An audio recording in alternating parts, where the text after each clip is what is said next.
आप एक दिन में नहीं मरते, आप धीरे धीरे मरते हैं। उड़ान के बाहर निकलने से पहले कुछ ऐसी तांत्रिक प्रक्रियाएं हैं जिनसे शरीर फिर से जीवित हो सकता है। उनके भीतरी कपड़ों को जला दिया जाना चाहिए, वरना वहां तमाम तरह की शक्तियां रहने लगती हैं।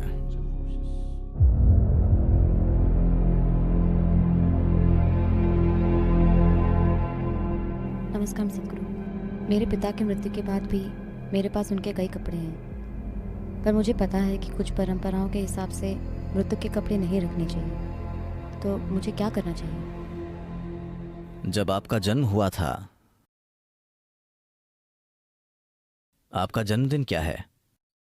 1 अगस्त। 1 अगस्त? ओह, आने वाला है। आप एक दिन में पैदा नहीं हुए, हालांकि आपका जन्मदिन तय है। आपको पैदा होने में 9 साढ़े 9 महीने लगे, है ना? इसी तरह जब आप मरते हैं तो आप एक दिन में नहीं मरते, आप धीरे धीरे मरते हैं। मेडिकल रूप से मृत घोषित होने के बाद भी मृत्यु पूरी तरह से नहीं होती। मुझे लगता है कि हमने इस बारे में बात की है।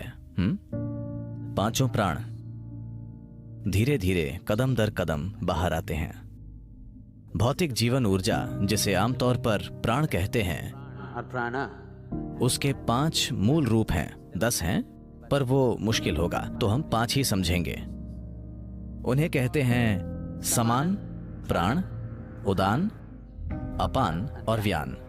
मान लीजिए अगर एक डॉक्टर है जो किसी व्यक्ति को किसी पल में मृत घोषित करता है, तो अगले 21 से 24 मिनट में समान बाहर निकलने लगेगा।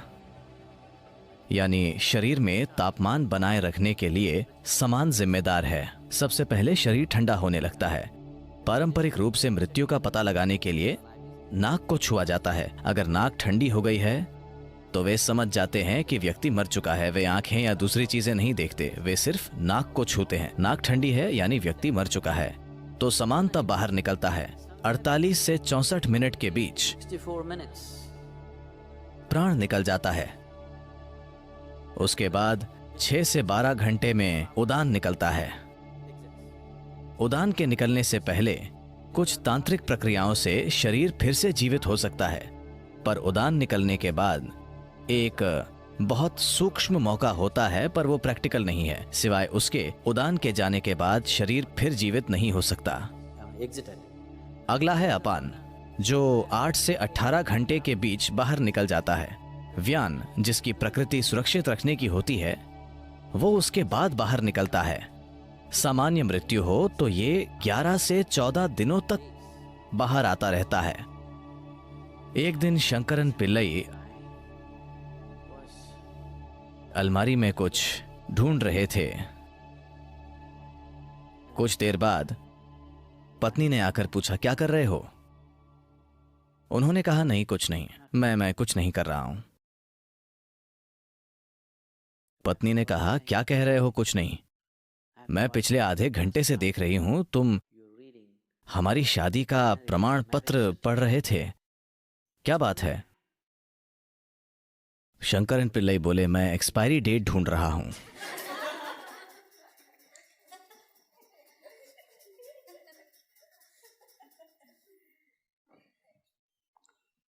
तो हालांकि मृत्यु की समाप्ति तिथि हो सकती है, पर व्यक्ति एक दिन में नहीं मरता। यह एक धीमी प्रक्रिया है। वाकई ये अभी हो रहा है, धीरे धीरे। योग से आप मृत्यु के मार्ग में रुकावट डाल सकते हैं, पर उसे रोक नहीं सकते।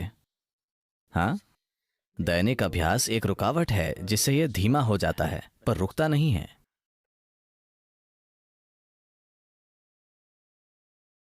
तो आज आपके पुराने कपड़ों से हम आपका डीएनए ले सकते हैं। आपके जाने के बाद 100 साल बाद हम आपका क्लोन बना सकते हैं। हाँ हाँ या ना, आपको पता है? तो कम से कम आपकी भौतिकता आपके कपड़ों से जो ली जा सकती है, और हम आपको फिर से बना सकते हैं। कम से कम आप जैसा दिखने वाला व्यक्ति बना सकते हैं, हम शरीर बना सकते हैं। तो आप अभी भी हर जगह मौजूद हैं। जब योगी मरते हैं तब उस कुटिया को जला देते हैं जिसमें वे अकेले रहते थे। ऐसा करने का तरीका है, मैं नहीं बताऊंगा क्योंकि मैं नहीं चाहता कि आप यहां कॉटेज में आग लगा दें।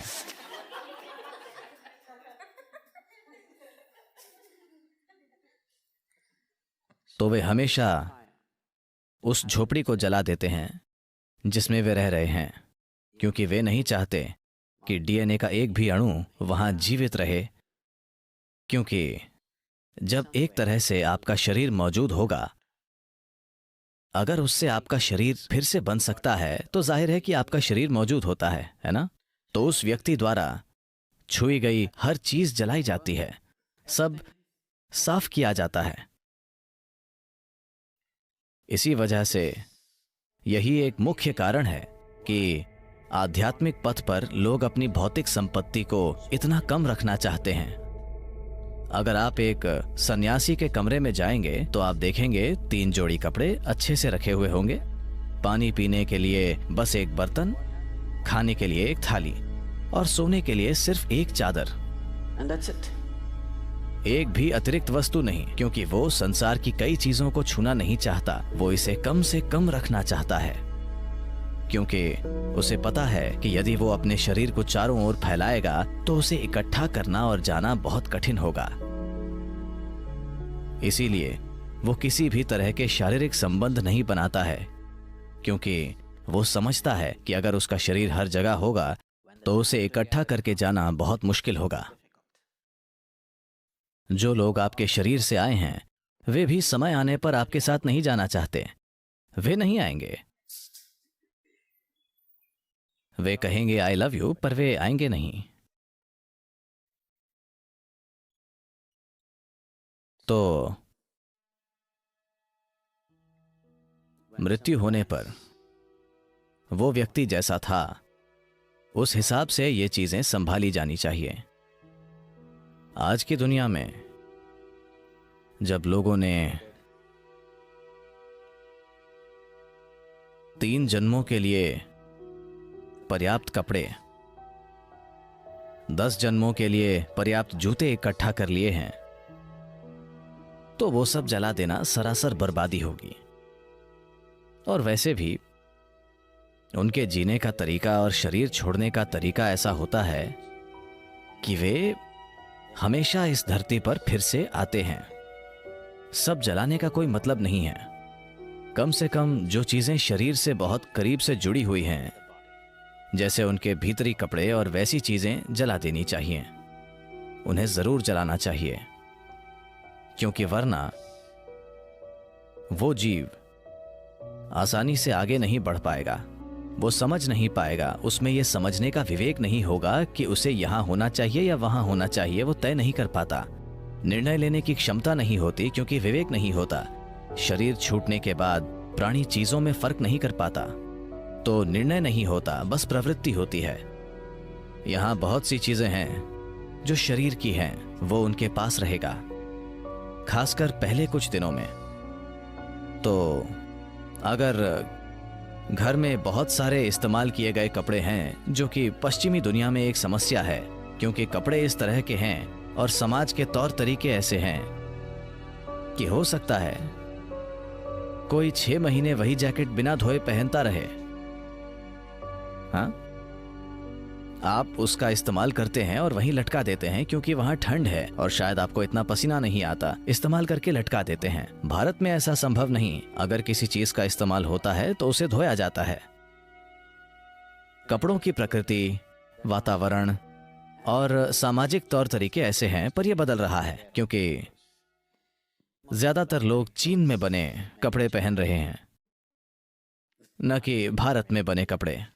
तो वे ऐसे कपड़ों का उपयोग कर रहे हैं, स्वाभाविक रूप से उनका इस्तेमाल करके उन्हें लटका देते हैं, न कि धोते हैं। इन बातों का ध्यान रखकर हर पहलू को संभाला गया था, पर हम इसे बड़े पैमाने पर खो रहे हैं। इन कपड़ों का बार बार इस्तेमाल करके लटका दिया जाता है। तो आप प्रयोग कर सकते हैं। वैसे आज कुत्ते मौजूद हैं। अगर आप एक पुलिस का कुत्ता लाएं और यहां 1000 जैकेट हों और आप उसे कहें कि जिम की जैकेट बताओ, तो वो बता देगा। हाँ, गॉड नहीं, बस डॉग।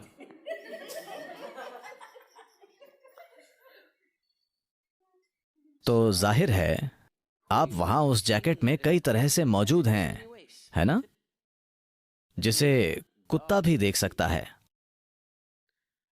तो जब किसी व्यक्ति के जाने के बाद भी उसका शरीर कई रूपों में वहीं होता है, तो कई तरह की ताकतें वहां रहने लगती हैं। न केवल उस व्यक्ति की ऊर्जाएं वहां होती हैं, बल्कि दूसरी कई प्रकार की शक्तियां भी। आपका जैकेट एक तरह से खाली शरीर है, और शरीर को खाली छोड़ना ठीक नहीं है। तो या तो इसे तुरंत धो दीजिए। भारत में सभी महंगे कपड़ों को धो दिया जाता है। पहले 10 या 11 दिनों में सभी कपड़ों को धोकर अलग अलग जगह बांट दिया जाता है, न कि एक ही जगह। सारे कपड़े एक ही परिवार को नहीं दिए जाते। आप ये पक्का करते हैं कि जैकेट यहां जाए, पैंट वहां जाए, वो वहां और ये वहां जाए, ताकि सब कुछ इतना फैल जाए कि कोई भी महत्वपूर्ण उपस्थिति न हो। या फिर शरीर के साथ जो भी कपड़ा गहरा जुड़ा था उसे जला दें।